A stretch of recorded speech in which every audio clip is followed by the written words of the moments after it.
Доброго дня. Меня зовут Ермаков Сергей. Я практикующий психолог, исследователь, поэт, автор и разработчик природно-ориентированной психологии и психотерапии. Если хотите узнать подробнее, что это такое, в описании к видео есть ссылка. Обязательно переходите и посмотрите. Кстати, подписывайтесь на мой канал, здесь будет интересно. А сегодня я поделюсь случаем из своей жизни, который, как и рассказ о психотерапевтических шнурках, может быть вам полезен и показателен. Вот недавно, в преддверии природного Нового года, который был 21 декабря, я ходил в лес, дабы взять в качестве даров для украшения своего пространства несколько вечно зеленых ветвей у елей и сосен. Расскажу вам об интересном наблюдении, которое удалось отследить. Зная, где растут те ели и сосны, у которых я собирался попросить дары в виде ветвей, потому что по этим местам я гуляю множество лет, сразу же направился туда. Но вот незадача. Зимой ландшафт выглядит сильно иначе. И достаточно трудно бывает разглядеть привычные очертания. И в какой-то момент, следуя обычному своему маршруту, я заметил, что передо мной широкая, хорошо протоптанная тропа. Но показалось, что ведет она не совсем в то место, в которое мне нужно в итоге прийти. Я остановился и огляделся. А оглянувшись, увидел, что как таковых знакомых ориентиров нет вокруг, но вот внутреннее ощущение подсказало, куда именно стоило бы пойти. Однако в том направлении не то, что хорошо протоптанной тропы, даже малейшего следа не было. И передо мной встал выбор.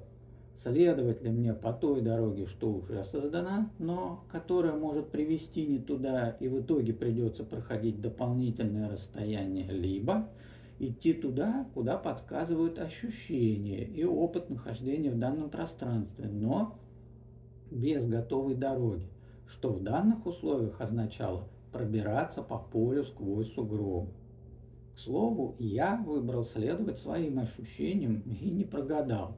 Через сугробы удалось благополучно пробраться, найти ели и сосны, попросить и получить от них дары в виде вечно зеленых ветвей, которыми и украсил праздничное пространство впоследствии.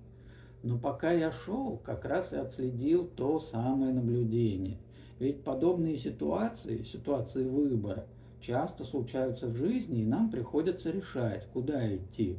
По своему направлению, но без удобств, прокладывая каждый шаг своим трудом, или по той дороге, что уже готова и простирается перед взором.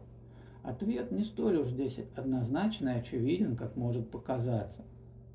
Касаемо меня, да, мой опыт показывает, что чаще всего я выбираю следование неизведанному пути, который подсказывает ощущения. Однако есть случаи, когда, как говорится, смысла изобретать колесо нет.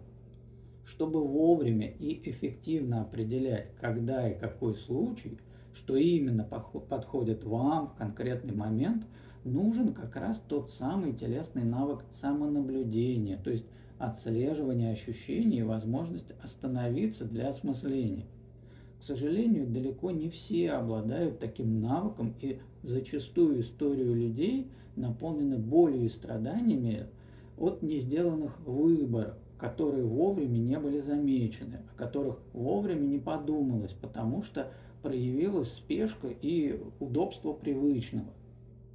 Такие случаи часты еще именно потому, что какая-то готовая дорога, ну или готовые ответы заманчивы своей простотой и доступностью, кажущейся легкостью, кажущейся, потому что даже если ты подходишь дороге, это не означает, что дорога подходит тебе. И если наступает понимание несовпадения себя и дороги, но значительное время спустя, бывает крайне болезненно, а порой и попросту уже невозможно найти все же ту тропинку, которая позволит выбраться с дороги, ведущей не туда. Очень может быть, что попросту не хватит сил протоптать для себя такую тропинку. И вот чтобы не оказываться в ситуациях, когда слишком трудно или уже поздно, рекомендую вовремя уделять внимание освоению навыка контакта с телом, позволяющего эффективно осуществлять самонаблюдение и коррекцию при выборе путей. Вот на этой ноте сегодняшний разговор будем завершать. Я благодарю всех, кто досмотрел видео до конца, и напомню, если вам необходима психологическая помощь, обращайтесь.